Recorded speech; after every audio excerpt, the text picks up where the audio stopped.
Attend అయితే దాదాపుగా 1161 మందికి ఆఫర్ లెటర్స్ ఇస్తూ ఉన్నారు.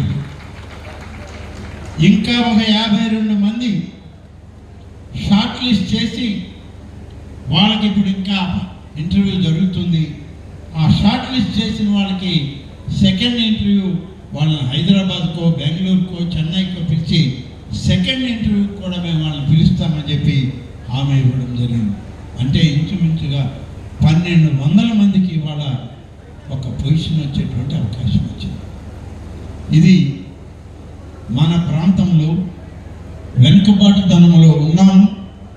మేము చదువుకొని ఏం ప్రయోజనం, చదువుకున్నటువంటి మా తెలివితేటలకి మాకు భవిష్యత్తు లేదు అని కొంత నిరాశ నిస్పృహలతో ఉన్న యువతకి ఈరోజు ఒక మంచి అవకాశం, ఒక పెద్ద ఇది ఉద్యోగ జాతర.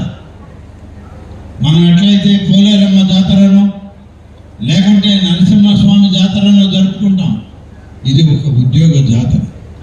ఈ ఉద్యోగ జాతరకి ఇవాళ మనకి ముఖ్య అతిథి, మనకి ఈ కార్యక్రమం ఇంత గొప్పగా చేయడానికి కూడా కారణం సతీష్ రెడ్డి గారే అని చెప్పి చెప్పక తప్పదు.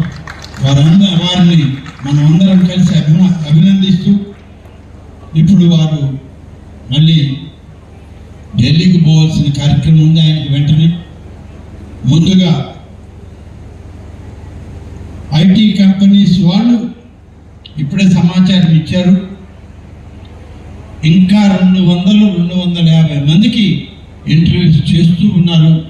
ఇది ఎంత రాత్రి అయినా సరే మేము చేసే ఇక్కడి నుంచి బయలుదేరుతామని చెప్పి ఐటీ కంపెనీ వాళ్ళందరూ కూడా నాకు సమాచారం పంపడం జరిగింది.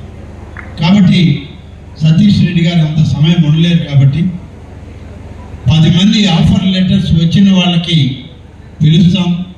ఆ 10 మంది ఆఫర్ లెటర్స్ తీసుకోండి. 10 మంది హెచ్ఆర్ వాళ్ళు ఉన్నారు, కంపెనీస్ వాళ్ళకి మన తరఫున ఈ యొక్క మెగా జాబ్ మేళా కార్యవర్గం తరఫున వాళ్ళకి మొమెంటోస్ ఇస్తారు, అది కూడా ఇవ్వడం జరుగుతుంది. సతీష్ రెడ్డి గారు వెళ్ళాక మిగిలిన అందరికీ ఈ ఆఫర్ లెటర్స్ స్వయంగా ఇక్కడే పంపిణీ చేయడం జరుగుతుంది. హెచ్ఆర్లు అందరికి కూడా వాళ్ళకి మొమెంటో జ్ఞాపికని ఇవ్వడం కూడా జరుగుతుందని చెప్పి తెలియజేస్తూ మీ అందరి దగ్గర సెలవు తీసుకుంటాను. మీ అందరి యొక్క ఆలోచనకి తగ్గట్టుగా ఈ ప్రభుత్వం మీకు తోడుగా ఉంటుందని చెప్పి, మేమంతా మీ వాళ్ళం, మీ భవిష్యత్తు కోసం ఆలోచన చేసిన వాళ్ళమే అని చెప్పి తెలియజేస్తూ సెలవు తీసుకుంటాను.